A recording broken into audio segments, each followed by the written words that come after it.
L'opération Cocon 63, c'est une idée assez simple, hein. C'est une vaste opération d'isolation des combles perdus dans les bâtiments publics. Chaque collectivité, commune, communauté de communes, département, possède des bâtiments et a l'objectif bien sûr de réduire sa facture énergétique.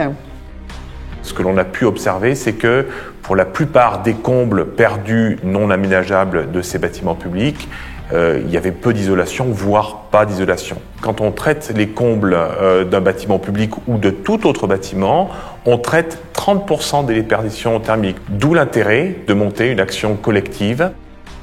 L'opération Cocon vient naturellement dans cet effort collectif pour deux raisons. Des raisons financières, bien sûr, parce que d'abord, il ne s'agit pas de jeter l'argent par les fenêtres, comme on dit, hein.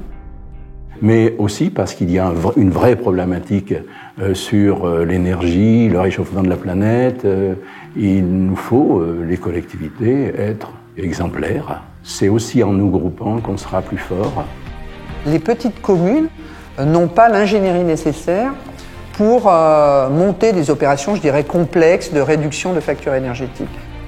Et dans ce domaine, le conseil départemental fait la preuve qu'au-delà des subventions qu'il accorde aux communes, son rôle d'ingénierie dans des domaines comme celui-là est très important.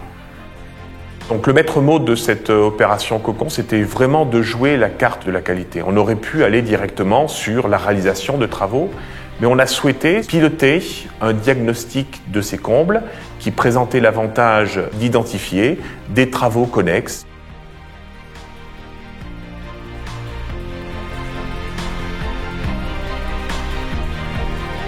Et puis deuxièmement, ça a été une phase de maîtrise d'œuvre qui a été assurée par des bureaux d'études locaux avec pour objectif de coordonner, suivre, réaliser la réception des travaux pour en assurer la qualité.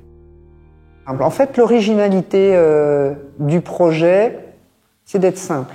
Et je pense qu'un projet est bon quand on dit mais pourquoi on n'y a pas pensé avant.